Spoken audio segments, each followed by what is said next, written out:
तो जब मैं बरेली गया तो वहां के नौजवानों ने कहा कि मौलाना चलिए आपको आला हजरत की कब्र पे लेके चलते हैं। मैंने कहा चलो देखते हैं। मैं भी थोड़ा सा इस तरीके की जगहों पर जाके चेक करता हूं क्या क्या हो रहा है। गया मैं। अभी आला हजरत की कब्र बहुत दूर है। दूर से ही जहां सड़क शुरू हो रही है, रास्ते में लिखा हुआ है राहे आला हजरत। ये आला हजरत का रास्ता है, ये आला हजरत की दरगाह पे जाने वाला रास्ता है। बहरहाल मैं गया अंदर। जैसे जैसे मैं अंदर जा रहा हूं, चादर की दुकानें, फूल माला की दुकानें, टोपी की दुकान, घड़ी भी मिल रही है तो घड़ी के ऊपर आला हजरत का निशान बना हुआ है। कैलेंडर मिल रहा है, कैलेंडर पर आला हजरत का निशान। टोपी मिल रही, टोपी पर आला हजरत का निशान। जब मैं कब्र के पास पहुंचा, या मजार कह लीजिए, मजार के पास पहुंचा, तो देखा कि एक तरफ मर्दों की भीड़ है, एक तरफ औरतों की भीड़ है। अंदर लोग जा रहे हैं और अंदर जाने के बाद लोग ऐसे हाथ माथ के, जैसे हम नमाज में खड़े होते हैं, कब्र के पास खड़े हो रहे हैं और आला हजरत से जो है दुआ मांग रहे हैं। उसके बाद पीछे पैर वापस आ रहे हैं।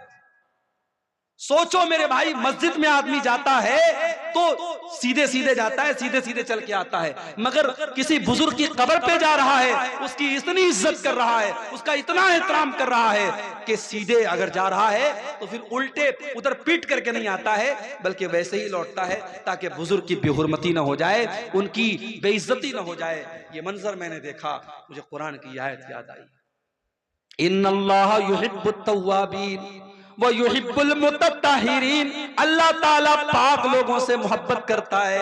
मेरे प्यारे साथियों, जो इंसान अल्लाह के अलावा किसी कब्र पे जाके सर झुकाता है, किसी दरगाह पे जाके सर झुकाता है, किसी पेड़ के पास जाके सर झुकाता है, किसी पत्थर के बुत के आगे सर झुका रहा है, वो जितना भी परफ्यूम से नहा ले, वो खुशबू में बसा ले, वो नहा ले, वो गुस्ल कर ले, वो नापाक ही रहेगा, वो पाक नहीं हो सकता है। अल्लाह के पाक वो है जिसका दिल पाक हो, जिसका अकीदा पाक हो, जिसके दिल में ईमान हो, जिसके दिल में तौहीद हो। और पाक होने का एक और मतलब भी समझ लो मेरे प्यारे साथियों, आपका दिल भी पाक होना चाहिए। आपके दिल में किसी मुसलमान भाई के लिए कीना कपट नहीं होना चाहिए, किसी मुसलमान भाई के लिए छल कपट नहीं होना चाहिए, किसी मुसलमान भाई के लिए धोखाधड़ी नहीं होनी चाहिए। अल्लाह के नबी के एक सहाबी हैं, एक मर्तबा अल्लाह के नबी सहाबा के साथ बैठे हुए थे। अचानक आपने सहाबा से कहा, इस दरवाजे से एक ऐसा इंसान आने वाला है जो जन्नत में जाएगा, एक जन्नती आने वाला है। सहाबा ने अपनी नजरें दरवाजे की तरफ टिका दी, देखे कौन आ रहा है। सहाबा ने देखा कि एक अंसारी साहबी वजू करके चले आ रहे हैं और दाढ़ी से वजू का पानी टपक रहा है और हाथों में जूता चप्पल लेके चले आ रहे हैं। सहाबा ने सोचा चलो होगी उनके अंदर कोई खास बात। दूसरा दिन फिर आया, फिर अल्लाह के नबी ने फरमाया एक जन्नती आदमी आने वाला है। वही सेम साहबी उसी सेम कंडीशन में हाथों में जूता चप्पल लेके और वजू करके चले आ रहे हैं, दाढ़ी से वजू का पानी टपक रहा है। 3 दिन तक लगातार ऐसा होता है। एक साहबी कहते हैं मैं पता लगाने के लिए उस अंसारी साहबी के पीछे पीछे गया।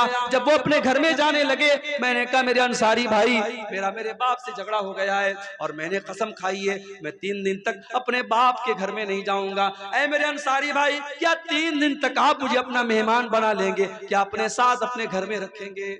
अंसारी साहबी ने कहा कोई बात नहीं, आप 3 दिन तक मेरे मेहमान बन जाइए। मेरी प्यारी माओ बहनों, आज घर में मेहमान आता है, बहुत सारी औरतों के पेशानी पर बल पड़ जाता है, बहुत सारी औरतों के माथे पर बल आ जाता है। ये मेहमान कहां से आ गए, ये मुसीबतें कहां से आ गई। शायर कहता है अल्लाह मेरे रिज्क की बरकत न चली जाए, अल्लाह मेरे रिज्क की बरकत न चली जाए, 2 रोज से घर में कोई मेहमान नहीं है। मेहमान बरकत लेके आता है। मेहमान अगर आपके घर में आया है, उसकी बेइज्जती न करना, उसकी तौहीन न करना, उसकी खिदमत में कमी न करना। अगर करोगे तो ये भी ईमान की कमी की निशानी है। अंसारी साहबी ने एक बार जाकर के अपनी बीवी से नहीं पूछा कि खाना बना है कि नहीं बना है, कितना बना है, अनाज घर में है कि नहीं, तेल घर में है कि नहीं। सहाबा किराम के मकानात बड़े छोटे छोटे थे मगर दिल बहुत बड़ा था। अंसारी साहबी ने 1 मिनट सोचे बगैर कहा कि ऐ मेरे भाई कोई बात नहीं, आप आ जाइए मेरे घर में, आप मेहमान बन जाइए। सहाबी गए, 3 दिन तक अंसारी साहबी के घर में रहे और 3 दिन जब उन्होंने गुजारा तो देखा कि जितनी नमाज हम पढ़ते हैं वो भी पढ़ते हैं, जितनी नेकी हम करते हैं वो भी करते हैं, कोई खास बात नहीं है, कोई स्पेशल बात नहीं है। जब 3 दिन गुजर गया, उन्होंने कहा कि मेरे अंसारी भाई, देखिए मेरा मकसद ये जानना था कि आपके अंदर ऐसी कौन सी स्पेशल चीज है कि अल्लाह के नबी ने आपको लगातार 3 दिन तक जन्नती कहा है। मैंने 3 दिन तक आपके घर में रह करके देखा, आपके अंदर कोई स्पेशल चीज तो मुझे नजर ना आई। अब आप बता दीजिए कौन सी खास बात आपके अंदर है। अंसारी साहब ने कहा, देखो मेरे भाई, मेरे अंदर ऐसी कोई खास बात नहीं है, जो है वो तुमने देख लिया, लेकिन एक चीज मेरे अंदर है, ला अजिदु फी क़ल्बी गिश्शन लि अहदिन मिनल मुस्लिमीन। मैं अपने दिल में किसी मुसलमान के साथ फ्रॉड नहीं रखता, अपने दिल में किसी मुसलमान के लिए कीना नहीं रखता, किसी मुसलमान के लिए छल कपट नहीं रखता। वला अहसुदु अहदन अला नेमतिन, और अगर मेरे किसी मुसलमान भाई को अल्लाह ताला ने किसी नेमत से नवाजा है, पैसा दे दिया, दौलत दे दिया, इज्जत दे दिया, शोहरत दे दिया, मैं किसी मुसलमान से हसद नहीं करता। आज समाज को देख लो, भाई भाई से हसद कर रहा है, भाई भाई से हसद कर रहा है, पड़ोसी पड़ोसी से हसद कर रहा है, साड़ू साड़ू से हसद कर रहा है, रिश्तेदार रिश्तेदार से हसद कर रहा है। मेरे प्यारे साथियों, अल्लाह ताला को पाक साफ लोग पसंद है। अगर आप चाहते हैं अल्लाह आपसे मोहब्बत करे, अपने दिल को छल कपट से पाक कर लो, अपने दिल को हसद से पाक कर लो और आगे बढ़िए। अल्लाह को एक और चीज बहुत पसंद है, और वो चीज क्या है? वो चीज है तवक्कुल करना, अल्लाह के ऊपर विश्वास करना, अल्लाह के ऊपर भरोसा करना। अल्लाह ने फरमाया, फैज़ा अज़मत फतवक्कल अलल्लाह इन्नल्लाह युहिब्बुल मुतवक्किलीन। ऐ नबी, जब आप किसी काम का फैसला कीजिए तो अल्लाह के ऊपर भरोसा कर लीजिए। अल्लाह ताला को ऐसे लोग पसंद है जो अल्लाह के ऊपर भरोसा करते। आप लोग करते हैं कि नहीं भरोसा अल्लाह ताला को? बोलें भाई, करते हैं आप? चलिए एक हदीस सुनाता हूं आपको, पता लग जाएगा कितना करते हैं। बुखारी शरीफ की रिवायत है, अल्लाह के नबी कहते हैं कि मुझे दिखाया गया मेरी उम्मत का मंजर। मैंने आसमान में देखा, बहुत बड़ी भीड़ मुझे नजर आई। मैंने समझा ये मेरी उम्मत के लोग हैं। मुझे बताया गया कि ये मूसा अलैहिस्सलाम की कौम के लोग हैं। फिर उसके बाद मैंने और देखा, आसमान के ऊपर चारों तरफ मुझे आदमी ही आदमी नजर आ रहे हैं, इंसान ही इंसान नजर आ रहे हैं। मैंने पूछा ये कौन लोग हैं? जवाब मिला, ये आपकी उम्मत के लोग, ये आपकी उम्मत के लोग हैं, ये मुसलमान लोग हैं। और ये जितनी भीड़ आपको नजर आ रही है, इसमें 70,000 ऐसे लोग हैं जो बगैर हिसाब के और बगैर अजाब के जन्नत में जाएंगे। उनसे कोई हिसाब नहीं लिया जाएगा, उनको 1 मिनट के लिए अजाब भी नहीं दिया जाएगा, उनको डायरेक्ट जन्नत में डाला जाएगा। इतना बयान किया, अल्लाह के नबी ने चले गए। अब सहाबे किराम आपस में चर्चा करने लगे, डिबेट करने लगे, बहस करने लगे, गुफ्तगू करने लगे कि वो 70,000 कौन लोग होंगे जो बगैर हिसाब के और बगैर अजाब के डायरेक्ट जन्नत में जाएंगे।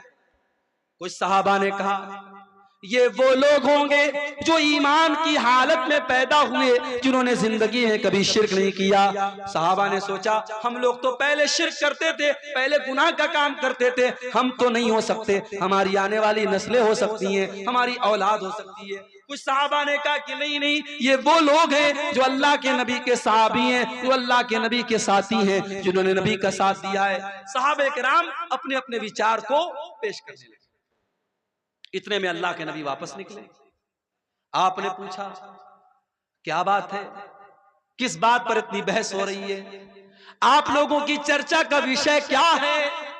सहाबा ने कहा अल्लाह के नबी, अभी आपने बयान किया 70,000 मुसलमान जन्नत में डायरेक्ट जाएंगे बगैर हिसाब के, बगैर अजाब के। अल्लाह के नबी, हम जानना चाहते हैं वो कौन लोग हैं। आपने फरमाया 70,000 बगैर हिसाब के जन्नत में जाने वालों के अंदर 4 क्वालिटी होगी, 4 चीजें होंगी। हुमुल्लज़ीना ला यस्तरकून वला यक्तबून वला यततय्यरून व अला रब्बिहिम यतवक्कलून। उनके अंदर 4 चीजें होंगी। पहली चीज, वो झाड़ फूक नहीं करवाते हैं। झाड़ फूक, दुआ पढ़ करके झाड़ फूक करना, दुआ पढ़ के किसी को फूकना, दम करना, इसको झाड़ फूक बोलते हैं। अब झाड़ फूक 2 तरह का होता है, एक सही एक गलत। सही क्या है? कुरान की आयतों को पढ़ के दम करना, नबी की सिखाई गई दुआओं को पढ़ के दम करना, ये सही है। गलत क्या है? कुछ अता पता नहीं उल्टी सीधी चीजें पढ़ के दम करना, कोई अंतर मंतर जंतर तंत्र मंत्र पढ़ के दम करना, ये गलत है। और आज बहुत सारे ढोंगी लोग हैं मार्केट के अंदर, बच्चे को नजर लग गई, हमारे गांव की औरतें जाती हैं, पता है उस इंसान के पास कोई नॉलेज नहीं है, कोई इल्म नहीं है, ढोंगी एक नंबर का है, नाटकबाज एक नंबर का है, बच्चे को लेके जाती है और करके वो दम कर देता है और ये समझती है साहब मेरा बच्चा ठीक हो गया, और उस बाबा की अकीदत इनके दिल में उतर जाती है। याद रखो मेरे भाई, दम करना और झाड़ फूंक करना अगर कुरान से हो रहा है और नबी की दुआओं से हो रहा है तब तो जायज है, और अगर हराम चीजों से हो रहा है तो नाजायज है। और जो 70,000 लोग बगैर हिसाब के जन्नत में जाएंगे उनकी पहचान ये होगी कि वो झाड़ फूंक करवाते ही नहीं होंगे। क्या मतलब? मतलब ये कि वो खुद सीखते होंगे। एक होता है कि आप डॉक्टर के पास जाके इलाज करवाते हैं, और एक ये होता है कि आप खुद इलाज करना सीख लेते हैं। आप नबी की दुआओं को सीख लीजिए, आप कुरान की आयतों को सीख लीजिए। बच्चे को नजर लग जाए, बच्चा बीमार हो जाए, बड़ा सिंपल तरीका आपको बता रहा हूं, कुछ नहीं करना है, सूरह फातिहा पढ़ के दम कर दो। 7 बार सूरह फातिहा पढ़ लो। अल्लामा इब्न तैमिया ने लिखा है, अल्लामा इब्न क़य्यिम ने लिखा है कि सूरह फातिहा के अंदर बहुत सारी बीमारियों से शिफा है। 7 मरतबा सूरह फातिहा आपने पढ़ दिया, और सूरह फलक और सूरह नास, कुल औज़ु बिरब्बिल फलक और कुल औज़ु बिरब्बिन नास, ये पढ़ के आप दम कर दीजिए। इसी तरीके से अल्लाह के नबी ने एक दुआ सिखाई, उईज़ुका बिकलिमातिल्लाहि ताम्मा मिन कुल्लि शैतानि व हाम्मा व मिन कुल्लि ऐनिल लाम्मा। ऐ मेरे बच्चे, मैं तुझको अल्लाह की पनाह में दे रहा हूँ हर शैतान से, हर मुसीबत से और हर बुरी नजर से। ये दुआ पढ़ के दम कर दो, बच्चे को कोई नजर नहीं लगेगी, नजर लगी होगी तो बच्चा ठीक हो जाए।